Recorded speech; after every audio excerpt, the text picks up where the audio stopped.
और आज नई शिक्षा नीति 2020 के ऊपर बातचीत करने के लिए हम जब यहाँ इकट्ठे हुए हैं तो असल बात ये है कि हम जिस वक्त में ये बातचीत कर रहे हैं, हमारे आसपास इस मुल्क के अतीत, वर्तमान और भविष्य पर बुलडोजर चल रहा हो, नौजवानों के हाथ में त्रिशूल और तलवार बांट करके एक अलग दिशा में ले जाने की कोशिश की जा रही है और उसमें बहुत हद तक वो कामयाब भी हो रहे हैं। इस वर्तमान के खिलाफ हम कलम और किताब की बात करने के लिए यहाँ इकट्ठा हुए हैं। मुझे लगता है ये इस गोष्ठी और इस बातचीत का उन्वान है और यहाँ इसलिए यह बात पूरे मुकम्मल तौर पर कही जानी चाहिए कि यहाँ से हम लेकर क्या जाएंगे, हम कैसे त्रिशूल और तलवार के सामने कलम और किताब की लड़ाई लड़ते हुए और उन्हें जीतते हुए देख पाएंगे। मेरे हाथ में एक दस्तावेज है और मैं जब आया तो प्रोफेसर पूर्वानंद बोल रहे थे और उन्होंने एक बहुत महत्वपूर्ण बात कही, उसी को जोड़ करके अपनी बात कह रहा हूँ कि इस दस्तावेज में या इसके पहले मैंने भी एक बहुत विस्तार में इस पर लिखा और वीडियोस भी बनाई जो लाखों लोगों ने देखी कि नई शिक्षा नीति का जो दस्तावेज था उस दस्तावेज में क्या क्या है। उसमें जितनी भी लूप होल्स हैं, जितनी भी मुश्किलें हैं, वो इस दस्तावेज में भी लिखी और पब्लिक डोमेन में भी। हमें इसकी बातचीत को, इन शब्दावलियों को कैसे आसान भाषा में जनता तक ले जाना है, इस पर बात करनी चाहिए। मसलन जब मैं एक बात देखता हूं कि हम कहते हैं कि शिक्षा बिक गई, पूरी नई शिक्षा नीति शिक्षा को बेचे जाने का एक दस्तावेज है, तो इसे समझाना पड़ेगा कि कैसे, यानी और वो भी उस वक्त समझाना है जिस वक्त में बुद्धिजीवी होना गाली बनाया जा चुका है। विश्वविद्यालयों पर हमले बदस्तूर जारी है। मैं जिस विश्वविद्यालय से हूं, हालांकि मैं अभी एडहॉक प्रोफेसर हूं, इसी दिल्ली विश्वविद्यालय में 10,000 में से तकरीबन 5,000 मेरे जैसे एडहॉक प्रोफेसर हैं। बाहर लोग नहीं जानते कि हम एडहॉक मतलब क्या, तो हम उन्हें बताते हैं कि हम 4 महीने के रिचार्ज कूपन पर पढ़ाने के लिए भेजे जाते हैं। दावा विश्व गुरु का और गुरुओं की हालत ऐसी है। और नई शिक्षा नीति लागू होने से सीधा काम ये होने वाला है, 40% कोर्स तो स्वयं ऐप पर जाएगा, ऑनलाइन जाएगा। वर्कलोड जो बना है 5+1 का वो 3+1 हो गया। ये मैं दिल्ली के लोगों के लिए बता रहा हूँ, बाकी जगहों पर वर्कलोड कैलकुलेट ही नहीं होते ढंग से। और जो 4-5 हज़ार शिक्षक पढ़ा रहे थे, जो लगातार लड़ रहे थे कि हमें स्थायी किया जाए, उनमें से 70 to 75% लोग बाहर हो जाएंगे। और ये वो लोग हैं जिनमें से बहुत बड़ी तादाद इस मुल्क के दलित, पिछड़े, आदिवासी घरों से निकले हुए पहली पीढ़ी के प्रोफेसर हैं। क्योंकि 97 में रिजर्वेशन आया शेड्यूल कास्ट और शेड्यूल ट्राइब का हायर एजुकेशन में, 2006 में आया जो कोर्ट के बाद 2007 में इम्प्लीमेंट हुआ ओबीसी का रिजर्वेशन। उसके बाद से ढंग से स्थायी नियुक्तियां हुई नहीं।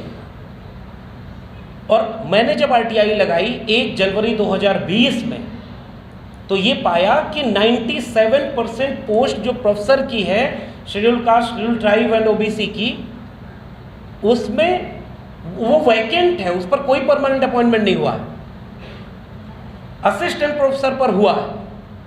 इसका मतलब क्या है? एक देश जिसे असल में एक मुकम्मल मुल्क बनना था 1950 के बाद, तो उसका भरोसा आपने अपने लोगों को यह दिया था कि जब हमारे लोगों का शासन होगा तो हम सबको वो हक देंगे जो उन्हें नहीं मिला था। इस मुल्क की बहुत बड़ी आबादी को शिक्षा का अधिकार नहीं मिला था।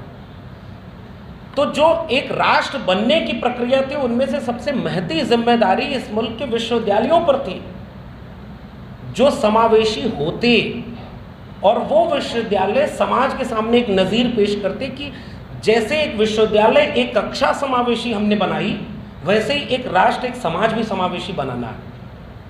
मगर अफसोस कि इसी दिल्ली विश्वविद्यालय के 80-82 प्रिंसिपल हैं कॉलेजेस के, और आप पता लगाइए उनमें कितने दलित, पिछड़े, आदिवासी, मुसलमान, उन लोगों के घरों के हैं। प्रोफेसर्स कितने हैं। हमने अपनी कक्षाओं को भी समावेशी नहीं बनाया, हमने अपना स्टाफ रूम समावेशी नहीं बनाया, इसीलिए क्योंकि हम चाहते ही नहीं थे कि वो लोग, हमारी मंशा ठीक नहीं थी। और ये केवल इस सरकार की मंशा पर सवाल में नहीं उठा रहा। 1990 के बाद जब से नियो लिबरल पॉलिसीज आई हैं, उसके बाद से शिक्षा के बेचे जाने के थोड़े थोड़े कैप्सूल इस देश में दिए गए। वर्तमान सरकार उन्हीं कामों को, उन्हीं नीतियों को निर्लज्जता से, अनैतिकता से और बहुत तीव्र गति से कर रहे हैं। ये मेरा कहना है। अब इसका क्यों मैं ऐसी बात कह रहा हूं? क्योंकि स्कूलों के खोले जाने का ये दस्तावेज कहता है, पहली सरकारों ने कुछ एक अच्छे काम किए, राइट टू एजुकेशन, और उनमें भी मुझे याद आता है संयुक्त मोर्चा की सरकार थी, वीपी सिंह की सरकार थी, सोशल जस्टिस कमेटी बनाई गई थी, मधु दंडवते उसमें थे, रामविलास पासवान थे, तमाम लोग थे। उन्होंने जो अपना रिकमेंडेशन दिया था उनमें right to work, right to health, right to food, ये सारी चीज़ें लागू करने की बात कही गई थी, जो लागू हुई 2006-07 में। यानी स्टेट की जिम्मेदारी है कि किसी की जेब में पैसा है कि नहीं, कौन सा व्यक्ति किस जाति से आता है, किस क्षेत्र से आता है, किस भाषा का बोलने वाला, इससे न तय हो कि उसकी तालीम कहाँ तक जाएगी, वो किन विश्वविद्यालयों में पढ़ाई करेगा या करेगी। राज्य अपनी जिम्मेदारी बाकायदा पीछे खींच चुका है। मुझे लगता है कि इस पूरे दस्तावेज ने यह घोषणा की है, राज्य अब जिम्मेदारी नहीं निभाएगा। और मैं जिस प्रदेश से आता हूं, गोरखपुर के सर बोल रहे थे, उत्तर प्रदेश जहां राम राज्य दोबारा आया है, उस प्रदेश में मेरे अपने जिले में पहले 6 सरकारी डिग्री कॉलेज हुआ करते थे, जिन 6 में जो सबसे बड़ा डिग्री कॉलेज है आज के तारीख में, उसके 12 विभागों में से 9 विभाग ऐसे हैं जिसमें एक भी परमानेंट प्रोफेसर नहीं है, वहां ठेके पर लोग रखे गए। और उसी जिले में 126 प्राइवेट डिग्री कॉलेज खोल दिए गए हैं, जो उस इलाके के किसी ठेकेदार के हैं, किसी नेता के हैं, और उनका सीधा संबंध सरकार में बैठे लोगों से होता है। तो एक तरफ तो ये हो रहा है, स्कूलों में भी यही हुआ। और ये दस्तावेज कहता है जहां 3000 से कम विद्यार्थी होंगे उन स्कूलों को भी वो बंद करेंगे, 45,000 डिग्री कॉलेज को कम करके 20 साल में 15,000 ले आएंगे। यानी कहां तो नए कॉलेज, नए विश्वविद्यालय खोले जाने थे, आप जो खुले हैं उन्हें बंद कर रहे हैं, और नहीं तो मस्जिद के नीचे मंदिर खोज रहे हैं। ये मुश्किल हमारे सामने है। ये सारा विमर्श जो वर्तमान में सफल हो रहा है, कामयाब हो रहा है, इसके पीछे वजह यह है कि हमने शिक्षा बर्बाद कर दी। इसलिए तार्किक विवेक वाला नागरिक पैदा नहीं किया हमने। तो उस राज्य में क्या हो रहा है, मेरे राज्य में, अगर मेरे पास नेट की डिग्री है तो मैं 3 कॉलेजेस में बात कर लूं, वहां अपनी डिग्री, अपने सारे दस्तावेज रख दूं, मुझे पढ़ाना कहीं नहीं जाना है। वो सारा जो सैलरी आएगी, आधे से ज़्यादा मैनेजमेंट लेगा और थोड़ी थोड़ी सैलरी आपके पास आएगी। पिछले दिनों एक शिक्षक सस्पेंड हुआ, 23 कॉलेज में पढ़ाता था। हमने शिक्षा को यहाँ पहुँचाया है। आंगनबाड़ी से लेकर के प्राइमरी स्कूल के मास्टर जो उत्तर प्रदेश में है, वो पढ़ाने के अलावा सारे सरकारी काम करते हैं, क्योंकि उनसे सरकार ये काम करवा रही है। और नई शिक्षा नीति लागू नहीं हुई थी उत्तर प्रदेश में, उसके पहले एक सरकारी फरमान आया कि अब जहां सरप्लस टीचर है वो किसी दूसरे स्कूल में भेजे जाएंगे। यानी अगर एक कॉलेज में, एक स्कूल में ज़्यादा लोग हैं तो उन्हें दूसरी जगह पर भेजेंगे। वही काम विश्वविद्यालयों में भी हो रहा है।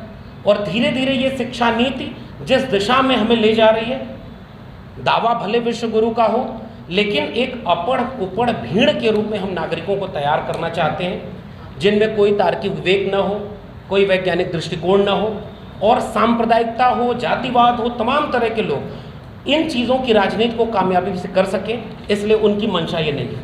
हमारे सामने चुनौती ये है कि हमारी भाषा रूढ़ हो चुकी है। हमें इन दस्तावेजों को आसान भाषा में लोगों तक ले जाने की कोशिश करनी होगी, और वह कोशिश मुझे लगता है कि वर्तमान के सवालों से जूझते हुए करनी होगी। कैसे हमने एकेडमिया का कम्युनलाइजेशन देखा और सांप्रदायिक जातिवादी जो चीज़ें हैं समाज में वो हमारे एकेडमिया में आ चुकी हैं, इसलिए दिखती हैं वो। और हमारी जो बहस है, जितना कठिन ये दस्तावेज है उससे ज़्यादा कठिन कहीं हम लोगों का विमर्श ना हो जाए, ताकि हम जनता से दूर हो जाएं।